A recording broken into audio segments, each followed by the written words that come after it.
Good evening, everybody, and welcome to our webinar hosted by myself, Gregory Stockton, Managing Director of Carrick International Property. Thank you for taking the time to join us. I'm delighted to be joined by Jamie Morrison, partner of HW Fisher in the UK and head of tax.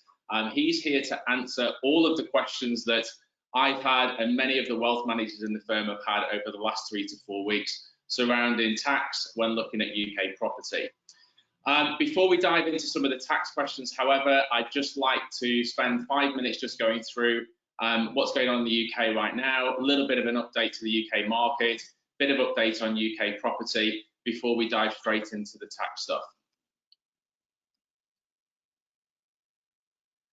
As we go through the slides, feel free to drop any questions that you might have in the chat for either myself or Jamie, and we'll be happy to answer them as we get towards the end of the webinar. So for those of you that don't know about Carrick International Property, we were actually established in 2020, and originally it was established to support our wealth management business, really just to help diversify clients' portfolios and make sure they were truly being diversified with their asset base. However, with lots of interest external from our clients, we decided this year to actually migrate to a standalone business. As I said, myself, I'm the managing director of the company. We have a Carrick International Property team based here in Africa, and we have people on the ground in Cape Town, Johannesburg and Durban, and we also have guys on the ground in Mauritius as well, supporting lots of our Africa clients. Some of our property partners are located in London, Dubai and Singapore, ultimately meaning that our clients do get a truly global support network when looking at UK investment property. So why has interest rocketed in international investment property? Okay, some very, very obvious. It's a tangible asset. I know there's lots of South Africans on the call tonight. South Africans have a huge affiliation with property, and they understand it's a secure way to get fixed income. But again, for many people, it's about putting roots down for a potential plan B. The ability to leverage on low-cost finance, and we understand that interest rates are potentially going up around the world and they're starting to creep up. But again, comparatively to lots of global locations, UK leveraging is still relatively low cost. Obviously, political stability in the UK, desire for that hard currency asset.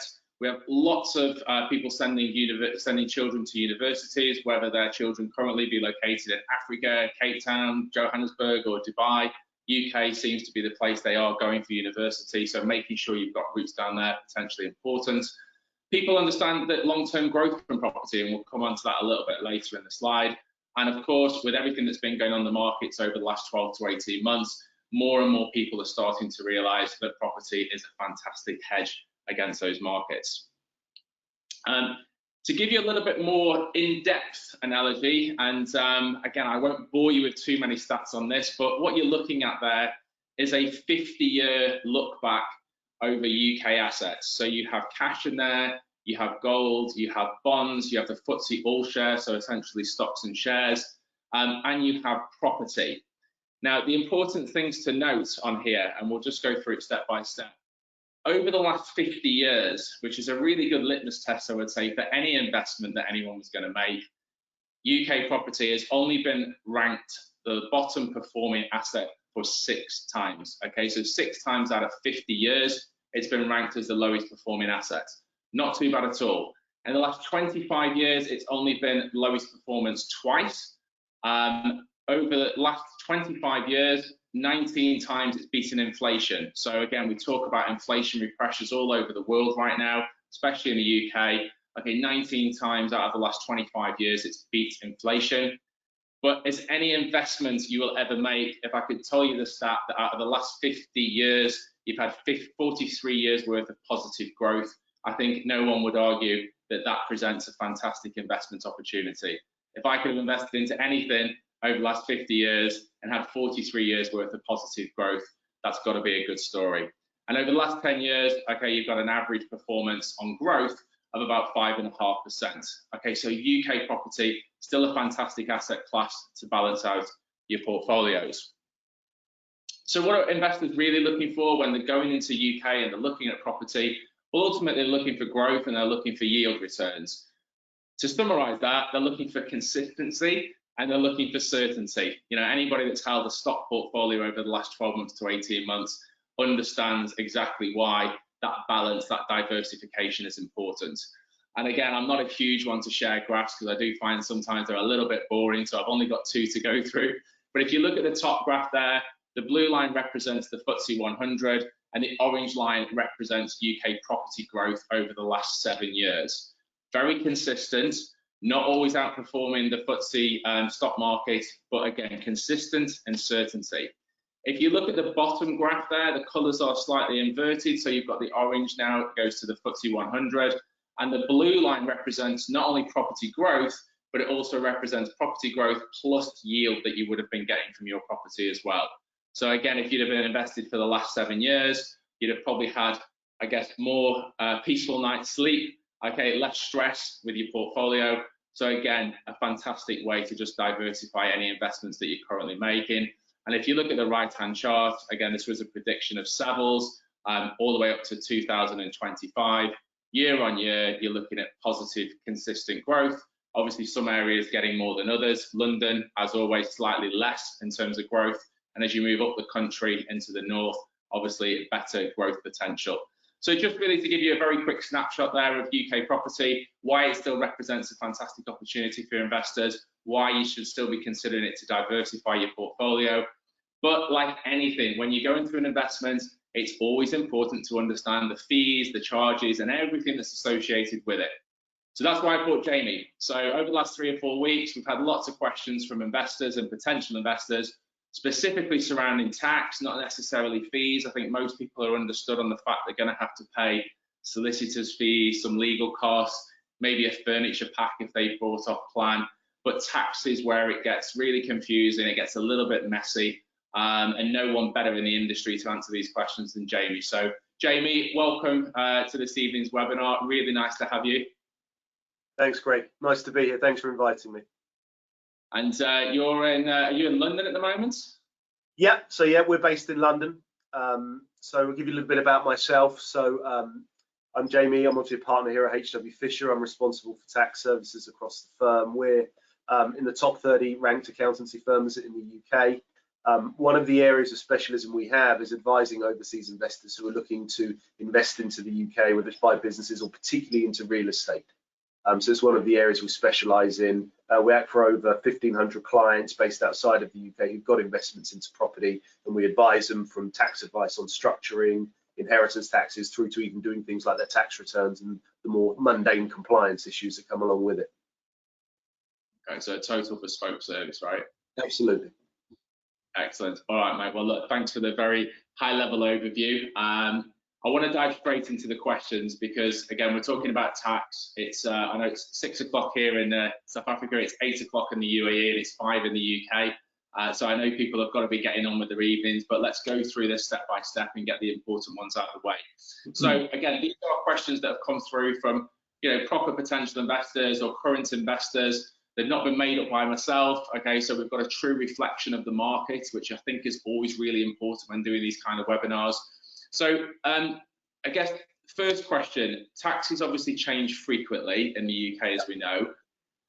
When a client is buying overseas, though, what taxes should they be most conscious of? What are the main taxes they should be sort of questioning and trying to understand?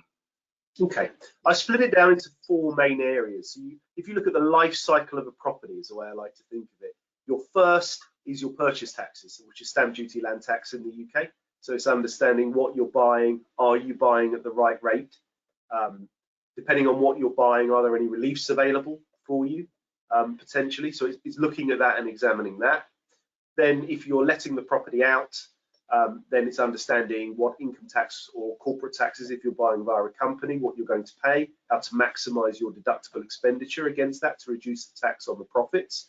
If it's a house you're buying to live in, it's particularly important to understand the structuring because there can be some adverse taxes here in the UK that can catch you unless you get that advice early, then you can avoid it. So a lot of these things are avoidable, with early advice and looking at things in advance. Then I think also there's sales taxes, your exit taxes on the way out. What are the capital gains that could arise for you on a sale? And then there's also inheritance taxes, which apply to all UK property as well. And it's understanding what that means, and particularly if you are buying generational assets or holding generational assets currently versus something you might be buying into 5 to 7 years, say, as more of a market play, then it's understanding the impact of that and how to mitigate that. And again, it is eminently avoidable and you can mitigate it, but it's about getting the right advice early. So they're sort of the main taxes that I would say that one needs to think about. Okay, perfect, great answer, and it probably reflects a lot of the questions that have actually come in. So do the tax considerations differ then for investors from buying a buy-to-let, sort of short-term rental maybe versus long-term versus then buying a home? And what are those numbers? What is the difference in those tax brackets? Sure. Okay. If I start with the last example you gave me, buying a home is very, very different here. So if you're buying a home or a property for you or your family to live in, you eliminate some of the options available to you immediately. Typically, that is using companies. And the reason is there is very high taxes here if you buy a property inside a company to use for your own name. Historically, people did it because it was very inheritance tax efficient prior to 2017. Then the rules changed and that sort of went away. But the reality is buying in a company, if you're buying a property worth over £500,000 and it's for your own use, and this is a crucial thing, if it's for your own use, then you end up paying a flat 15% stamp duty rather than the lower gradiented rates. And you also have an annual charge to pay of buying it, which is why we don't typically see people buying their own homes or homes for occasional use. We don't see them using companies for that anymore.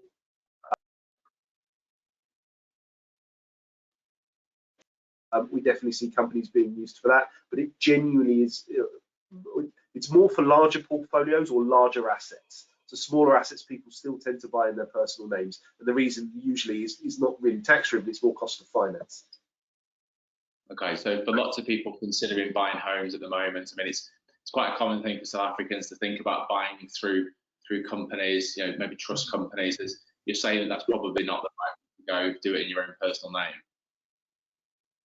Sorry, cut out on that last bit, Greg. Apologies. Sorry, you're saying that if you're looking at buying those homes in the UK, you know, doing it in your own name will be a better way to do it from a tax perspective.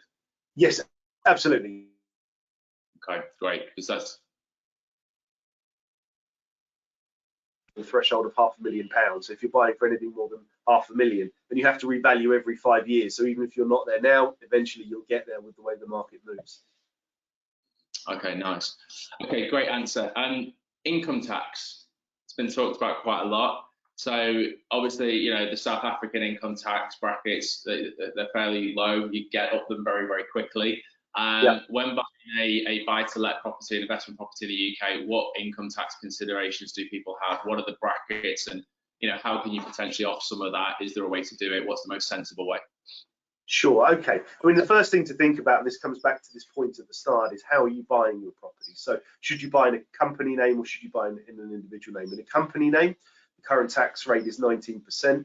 It's slated to go up when your profits exceed £250,000 to 25%, but we're still unsure about that given we have a leadership election still ongoing at the moment. And certainly the favourite to take over, Liz Truss, has said that she will keep corporate taxes low. So that may change. We may stick at a 19% corporate rate. For most people that buy in their individual names, the important thing to think about it, for instance, if you're a South African national and a resident, you get a tax-free allowance, even if you're not a British passport holder. So if you satisfy that, that means you can have up to £12,500 tax-free a year in terms of rental profits.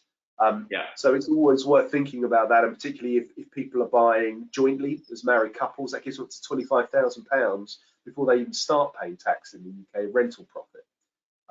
The next thing is to think about is maximising your deductibles. So obviously that's all of your agent's costs and associated costs if you're letting a property out. That's where you're going to have income tax to pay. There's no income tax to pay if it's your own home because you're not generating income here. The thing I hear the most sort of noise about, that I think where I hear a lot of things wrong, is around debt and mortgage interest.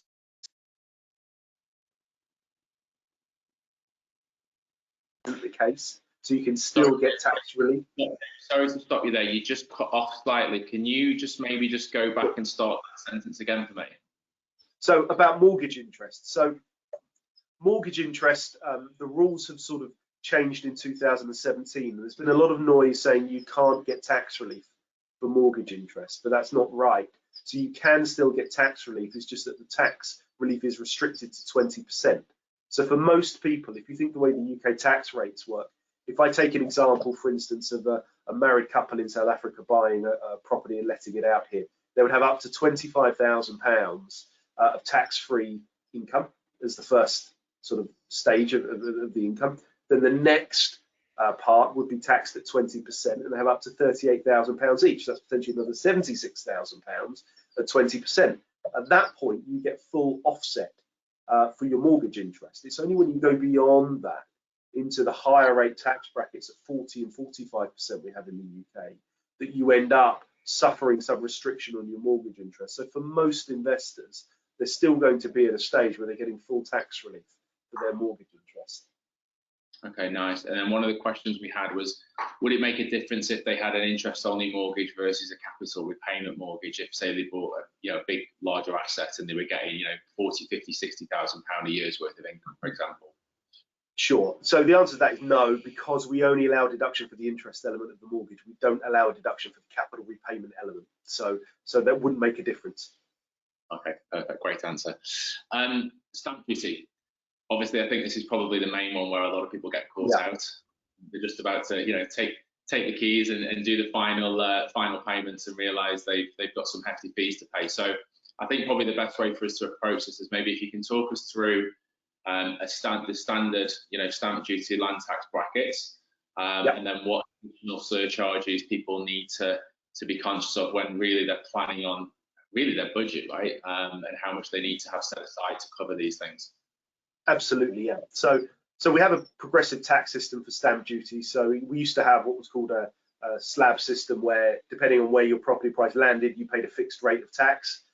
They changed that, and now we have a progressive system that builds up as the value of the property you're buying so increases.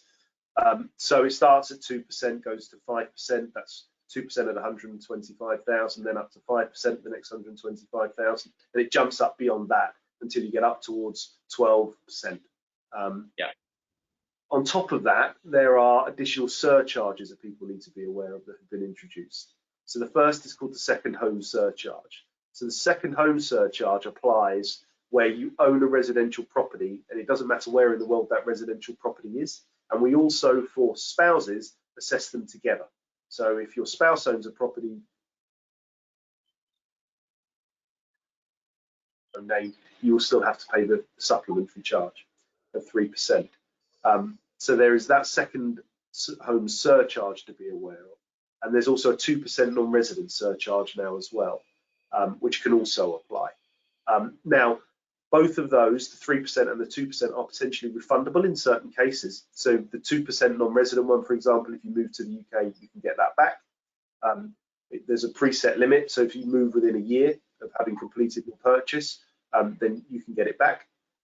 With the 3% surcharge, you can also get it back if you're selling your own or your main home and perhaps you're moving to the UK to buy a new home, but you buy it whilst you're abroad. You can also potentially get it refunded there too.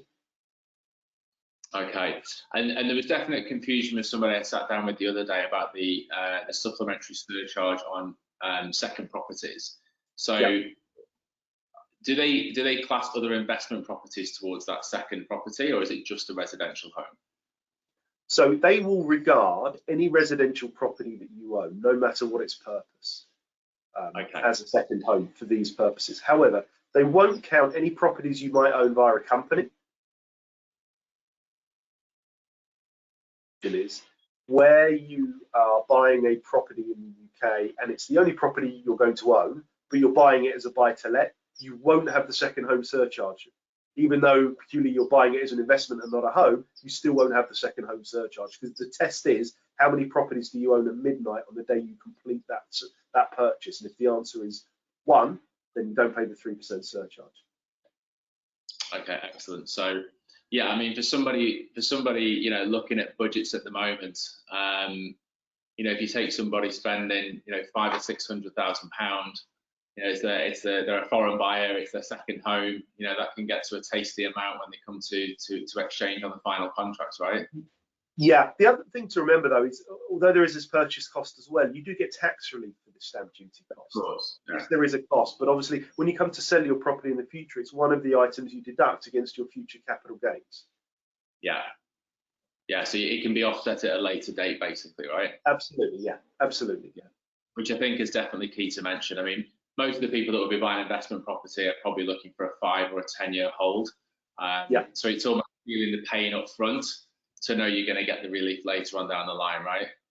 Yeah, and I think the other thing I'd say, I mean, I see a lot of different sort of countries around the world in terms of where they deal with property. In the UK, yes, we have buyers stamp duty. We don't have things like sellers stamp duty, and I think our transaction taxes are reasonably low overall compared to other countries.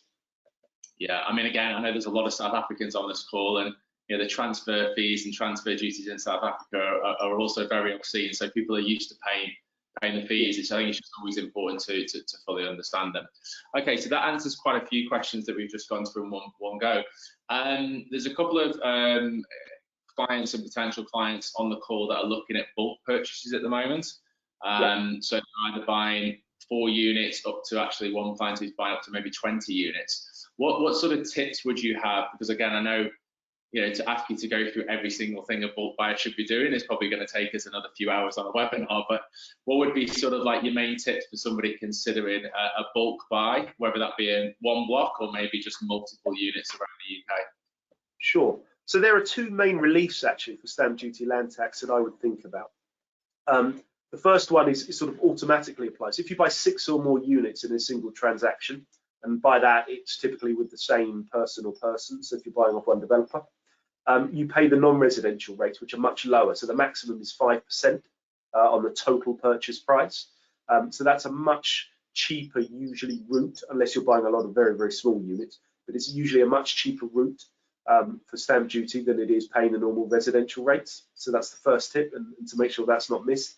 The second one is a thing called multiple dwellings relief, and what that allows you to do is actually average out the price of the property that you're buying. So if perhaps you're buying one larger unit and some smaller units, then you would pay on the average price. And because of our progressive system, you might find you drop down some of the bands on the bigger property you were buying, and actually you end up paying less overall.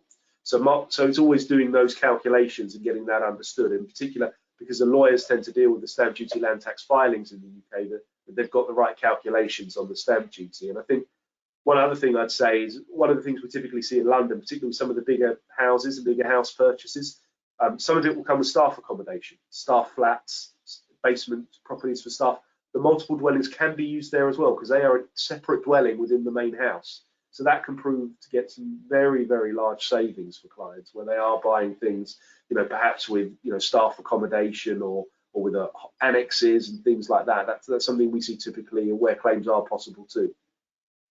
Okay, awesome answer. So yeah, I mean, look, obviously bulk buys are a little bit more complicated than just buying one unit. So I guess typically these guys would approach you and say, okay, this is what I'm looking at buying. Jamie, can you give me a kind of a once over and how I can mitigate some of these taxes in the best way to buy, right? Absolutely, yeah. For things like a big bulk purchase, you're going to tend towards looking at companies, maximising your debt, and also checking your stamp duty. They're the 3 biggest things that one would usually see with a bulk purchase. Great answer. Now I've got a question that's come through. I'm not gonna, well, I am kind of going to throw you under the bus a little bit, but it makes for an interesting answer. What mistakes have you seen people make when buying property in the UK? Like what are either the common mistakes, the typical mistake, or if you can even go into it, maybe the worst mistake you've ever seen? But what are the typical mistakes people do make? I mean, the typical problems I see come from people not taking. Not what? Sorry. They find the property they want to purchase, they start down a road, and then realise actually sort of put the brakes on. I need to get some advice. And sometimes, particularly if you are buying new builds where you're exchanging early, paying construction sums, and you're 4 years out from completion, you might suddenly find you need to change your structure, but the tax rules have changed in the intervening time. And we've seen that a lot with the stamp duty changes that have happened, where people have wanted to change how they're buying, perhaps use companies and things, and they've not been able to do that because the stamp duty costs were so hideous. So I think it's consider what you're doing early, and take advice on it. I think that's definitely the biggest tip that I would give you. And I think the other thing I see is people, the worst thing I tend to see is when people come because they've had a letter from the UK tax authority saying you haven't registered to pay your income tax, you haven't done any of this. And one little thing is obviously the start position is when you buy a rent to withhold 20% tax on your rent unless you have registered with the tax authorities, and the tax authorities have directed the letting agent not to withhold that tax. So it's quite important for your cash flow to get that registration done early on. So it's an important aspect to that people miss up a lot.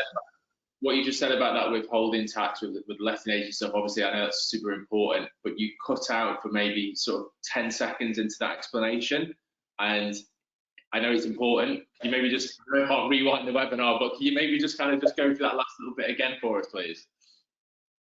Oh, you've cut out again. Wait there 1 sec. Sorry. Try again. Go on. No. Is it working now? Oh, there you go. Perfect. There we Thank go. you. Okay. So what I was saying was the importance of registry for UK tax, and the reason is obviously there's a 20% withholding tax that applies if you don't do that the letting agents are required to withhold from you. So if you don't do that registration, you'll end up with 20% less rent than you thought you were going to get. However, if you do that registration, then it means you get your rental income gross, and then you'll just be required to report it on your UK tax returns, and you'll be able to maximise your deductibles then. Okay. Yeah. Thanks for repeating that. And again, sorry for the sound quality there, but important stuff. So worthwhile going back. Okay. A couple of other questions that are just coming through now. Want to buy a property in my name for my daughter to live in through university. Would this class as a buy-to-let or a home from a tax perspective? Sorry, could you repeat that? It cut out a little bit again. Sorry. No technical issues, hey? Yeah, so we've got someone basically, I want to buy a property in my name for my daughter to live in through university. Right. Would it class as a buy-to-let or a home from a tax angle, or would it be worthwhile switching it around to make it a buy-to-let or a home? Basically, what would the best way to buy it would be? So what I would think about, and if I leave family considerations aside and look at this as a pure tax theoretical exercise, is actually, is it possible to buy in the daughter's name? And the reason is, if you buy it in the daughter's name, she would occupy it as her main residence here. It means if you decided to sell it after she finished at university and perhaps decided to move back home, it would end up being capital gains tax free, because we don't charge tax on primary residences here. So if it's possible to do that, even with if you're using finance, possibly as joint guarantor or something like that in relation to the mortgage, I would definitely think about doing that rather than buying in sort of a parent's name for a child. It's always a more preferable option to do that. I reckon there's obviously a large element of trust in relation to the child if you're doing that, but that's obviously the more preferable angle from a tax point of view to do. Okay, I mean, I guess mortgage consideration around that as well. If you've got someone from university moving back, how do they go about getting a mortgage? Is it a guarantor? And I'm sure that's not your area of expertise, but again, from a tax perspective, that makes total sense. You touched on something just now about obviously capital gains tax, which again, important consideration for an investor that's going to hold for 5 to 10 years and they're looking for that exit. First of all, what are the capital gains tax for those foreign buyers? And again, what is actually offset when they come to sell that property? Sure. So capital gains tax was introduced in 2015 for foreign buyers. So anyone who held pre-existing assets at that point was entitled to get a market value at that date, and then they would only be taxed on the gains over and above that. So the way the tax works is effectively you take your purchase price, you add your stamp duty, your legal costs, and that forms your overall base cost. Then from that, you'll deduct that from whatever you sell your property for. You'll be able to deduct all your selling costs, agency costs, any other costs you've got associated with the sale, and you'll end up with your net profit. Every individual gets a tax-free allowance. Companies don't, but every individual does. It's £12,300. That gets offset too, and then the tax rates apply. So for individuals, they will typically pay tax at 28%. Depending on their level of UK income in the year, they might end up with some capital gain tax at 18%, but the maximum that could ever be is £38,000 of gain at 18%, and the rest would always be at 28%. Okay, and I guess look, the moral of the story with the exiting is probably just always consult a tax advisor before you go down the sale route and fully understand actually what you're about to pay, right? Yeah, and the other important thing is obviously you need to file a return within 60 days of selling and pay the tax as well. So it's one of those things. I think if you're going to start your sales process, as well as appointing a solicitor, is get someone lined up to do that reporting for you as well, because it does require registration with the UK tax authorities, getting a reference number and being in a position to pay the tax. So don't leave it to the last minute. Okay, perfect, great answer. Okay, a couple more questions to get through, and I think we'll be done unless anything comes through last minute. I'm a South African and worried about estate duty or inheritance tax, we would call it in the UK. What's my position with this in the UK and with these assets? Okay, so South Africa is an interesting one actually, because it's actually one of the few countries the UK has an estate treaty with, which was executed in 1979. So the general premise that applies is real estate is taxed in the country where it's situated in. So if the property is situated in the UK, then you have an exposure to UK inheritance taxes. And the South African treaty doesn't change this. So it gives the primary taxing rights to the UK. So the answer is you would have a UK inheritance tax exposure. You would then potentially also have one back in South Africa, but you would be able to credit whatever you pay in the UK against your South African tax exposure. Okay, and I guess then that comes down to sort of looking at your worldwide assets and wrapping everything up together, right? It's not always necessarily singular. No, absolutely. I mean, estate planning is done on the whole, so you've got to look at worldwide assets. Where the UK is concerned, what do people typically think about when they look at inheritance tax? Well, debt is obviously one thing because we charge on equity value that is owned, but there are certain restrictions around over leveraging properties and refinancing to draw more equity out. So it's quite a tricky area actually. So anyone that's worried about inheritance tax, I think it is important that they do take advice on that so they don't make mistakes and actually do some planning that is effective, because there's lots that can't be effective. Yeah. No, for sure. Okay, great answer. And again, I mean, I know that answer probably runs another 2 or 3 layers deep when you get to the numbers. But I guess from a high level point of view, that's a perfect answer. Are taxes likely to change anytime soon? Is it worth holding off purchasing, or is it going to get worse? It's a really, if I had a crystal ball and could answer that, I'd be a very rich man. But yeah, exactly. I think, look, the reality is taxes have gone up over recent years in terms of purchasing. That's, that can't be disputed. Are they going to increase any further? I think, looking at the world economy at the minute, looking at what has happened with the UK, particularly in relation to Brexit, which is a one-off event and not within the normal economic cycle, I think the UK needs to attract overseas investment to continue to flourish, now being outside of the UK. So any taxes, anything that is disadvantageous to international investment is not going to be particularly popular. The housing market is always it's quite a political issue because it is quite sensitive to a lot of local people. I don't anticipate any changes. The thing with the UK, the thing that I think makes it quite good in terms of investment is our tax changes tend to be heralded. So you tend to know 12 months down the line via government consultations what they intend to change. It's usually only where they perceive there to be a significant amount of avoidance in an area that they will suddenly rush out a rule change or a law change to block a loophole. But for things that are more policy driven, we tend to be notified in advance that these things are coming downstream. So that is helpful in a way. And the thing they also have shown is where, for instance, you've exchanged on properties and we've had these stamp duty increases, the government has protected your position and said, look, you've committed to a purchase by exchanging your contract, and therefore you should only pay the rate in effect that you believed you were going to pay at the time you entered into the transaction. And that has been consistent the whole way through. Yeah, absolutely. I mean, I think any tax change, like you say, typically it's happened in the UK.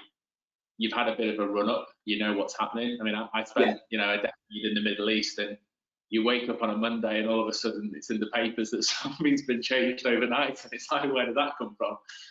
So you're right, at least you do get a little bit of run up, you get some time to maybe pivot and plan around things. So okay, so nothing on the immediate horizon that you're aware of, but again, you don't have a crystal ball, so it's anyone's guess. Deal with what you've got right now and make those best decisions based on current info, right? That's all you can do. You can't plan for the what ifs. If you do that, you won't do anything. Yeah, absolutely. Okay, so look, just a couple more from me before we sign off. From a tax position in the UK, because obviously I know there's going to be people on the call that go, wow, this all sounds like really complicated. There's loads of it sounds really expensive to buy. Like, what do I? In reality, if you could summarise the sort of tax position of the UK when it comes to property, how would you best summarise it for an investor? Sorry, you cut out again, Greg. I'm really sorry. Sorry, yeah. As I say, you've got people on the call right now that'll go, this all sounds really complicated. It sounds expensive. Obviously, we know that it's not because you can offset quite a few things. But in your professional opinion, how would you summarise for an investor, purchasing an investment property in the UK from a tax perspective?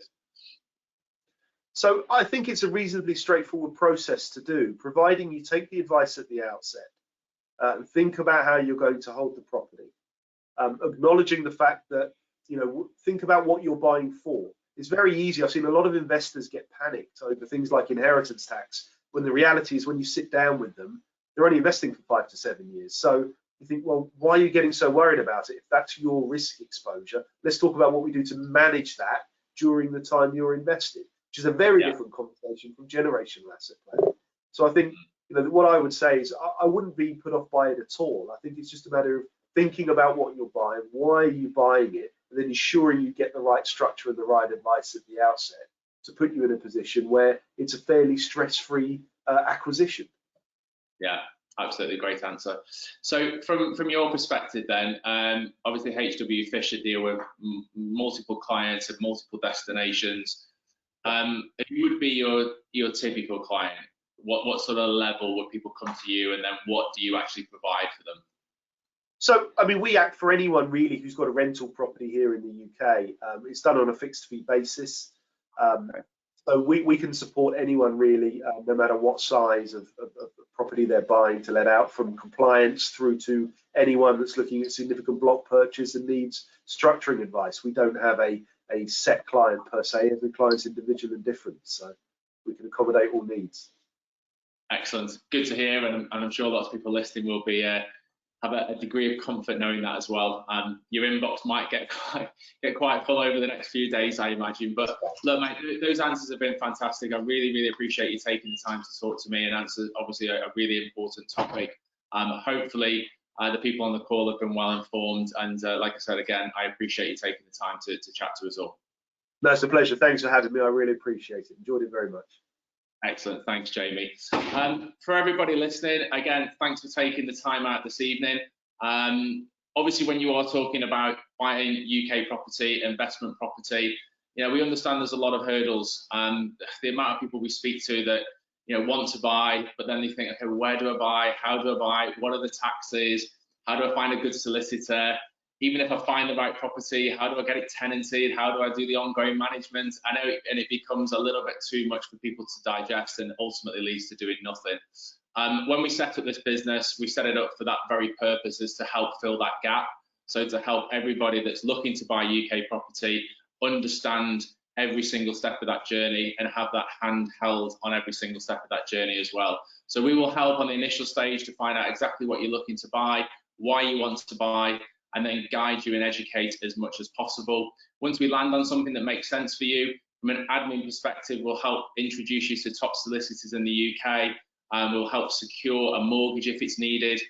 We'll then help with any furnishing that's needed doing in the UK on the property, sourcing quality tenants, and then through to the ongoing management of the property.